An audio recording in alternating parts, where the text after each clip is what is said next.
Salut à tous, aujourd'hui une petite vidéo juste pour montrer la panne de mon alimentation stabilisée. Alors c'est une alimentation de 48 volts. Donc on peut voir ici, hop, on peut voir que c'est une alimentation stabilisée de 48 volts et 25 ampères. Alors j'ai fait une fausse manip et du coup j'ai fait un court-circuit et ça a pété l'alimentation de mon alimentation stabilisée. Alors du coup le fusible il a pété, je l'ai remplacé et j'ai mis un fusible soudé par dessus de l'autre. Alors j'ai diagnostiqué un court-circuit des deux transistors de découpage à haute fréquence, donc les deux MOSFET qui étaient là. Et du coup j'en ai commandé d'autres. Et le but de la vidéo c'est de refaire essayer de la remonter puis de la refaire fonctionner. Alors du coup j'ai commandé les MOSFET en question là. Donc alors c'est deux MOSFET qui étaient soudés ici. Donc elles étaient soudées là. Et en fait je les ai testés avec la même technique pour tester les MOSFET en ohmmètre ou en beeper. Et il s'avère qu'ils étaient à 4 ohms entre les trois pattes à chaque fois. Donc ce qui signifie que les MOSFET étaient en court-circuit. Du coup, ce qui a fait cramer le fusible. Donc juste pour montrer un peu l'architecture. Alors ici on a les bornes de connexion, le 220 et les sorties, plus et moins. Donc là on a la partie protection avec les fusibles. Tout le canal là sert pour le filtrage avec les condensateurs de filtrage, les selfs. Ici on peut voir deux ponts de diodes redresseurs. Donc ça redresse le 220 alternatif en 220 continu. Donc on arrive à la partie stockage d'énergie avec les deux gros condensateurs qui sont ici. Et après on a la partie électronique de gestion avec sa carte déportée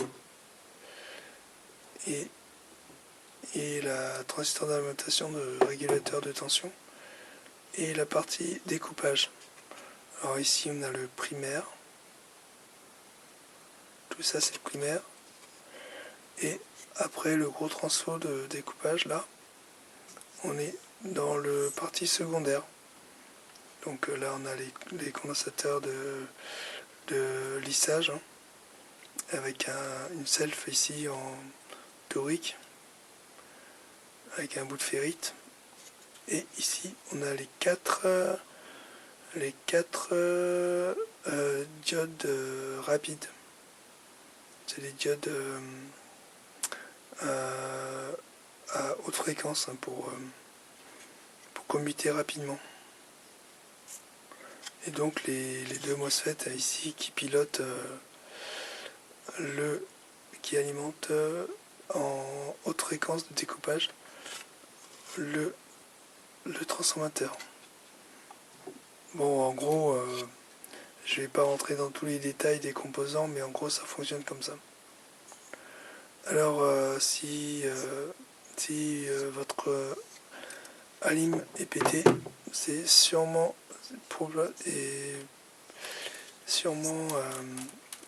les MOSFET à découpage qui sont ici. Tac. Alors c'est parti. Alors du coup, je vais venir souder mes deux transistors, puis on va faire un test. Tac, alors du coup je vais faire avec vous. Hop. C'est parti. Donc mes transistors étaient comme ça, placés comme ceci. Alors faut que je rentre dans les trous. Tac, voilà, en voilà une. Et je vais venir la souder.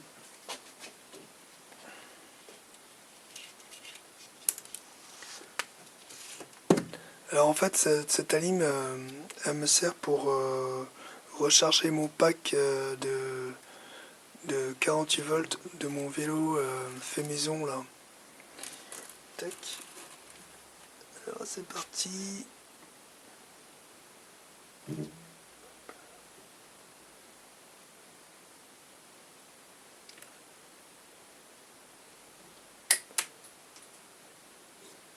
Je vais faire comme ceci pour la vidéo. Hein.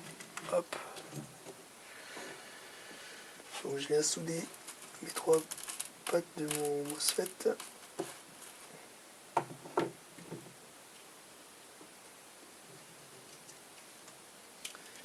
Tac.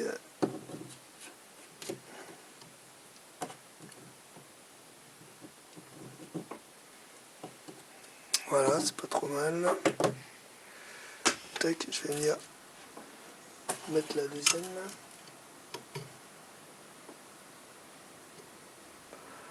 Bon, elles étaient à peu près à cette hauteur là, d'après ce que j'ai repéré tout à l'heure.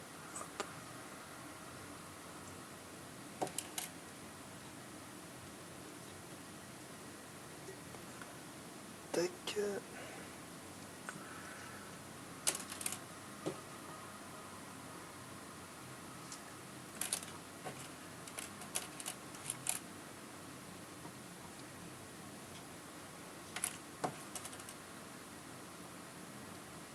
Alors je vais recontrôler les soudures. Alors, comment ça donne sur la vidéo. Hop.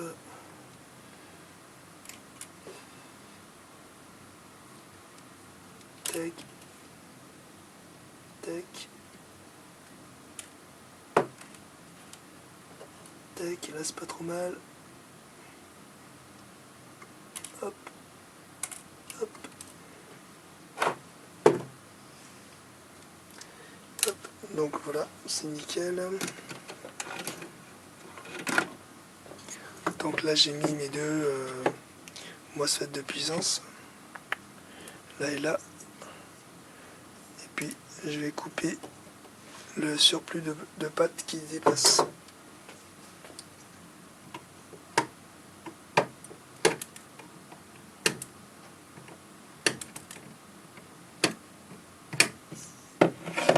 Voilà, c'est bon. Hop. Là, mes deux MOSFET sont soudés. Hop. Maintenant, on va passer à l'essai. Alors du coup, fais attention, les condensateurs. Bon là, ils sont déchargés. Et je vais brancher le secteur et puis on va voir ce que ça fait. Donc là, je présente mon secteur ici, mes bandes de sortie avec les plus et moins. Tac, donc je vais mettre, hop, là j'ai préparé mon voltmètre et je vais vérifier si, attendez, hop, je crois qu'il y a la lumière là-dessus. Voilà, et je vais vérifier si mon alimentation stabilisée fonctionne. Alors attention, je vais mettre je vais alimenter ma carte et on va voir si ça a changé quelque chose. Attention.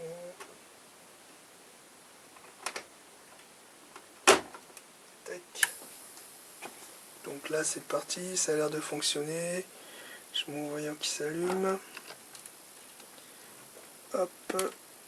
Et je vais mesurer. C'est ici, hop, plus et moins. Donc j'ai bien mes 48 volts. Alors là-dessus, elle est pas tout à fait à 48, mais avec le réglage fin, je peux régler après. Donc la panne est réparée. Donc du coup, j'ai débranché mon secteur et je vais attendre que les condensateurs se déchargent. Alors vous voyez, j'ai bien débranché ma prise. Et une fois que les condos vont se décharger, le voyant va s'éteindre et j'ai plus qu'à remonter dans son boîtier. Donc la panne est réparée. Donc en fait, c'était juste les MOSFET de puissance partie découpage qui ont grillé. Donc si jamais ça vous arrive, testez d'abord les MOSFET de puissance pour le découpage. Voilà, c'est réparé pour cette alimentation. Donc ça m'a coûté que environ 4 euros. Environ 4 euros les 5 MOSFET commandés sur les sites chinois. Donc là il me reste 3 en rab là. Donc si un jour ça repète, je sais que c'est ça. Allez, à bientôt.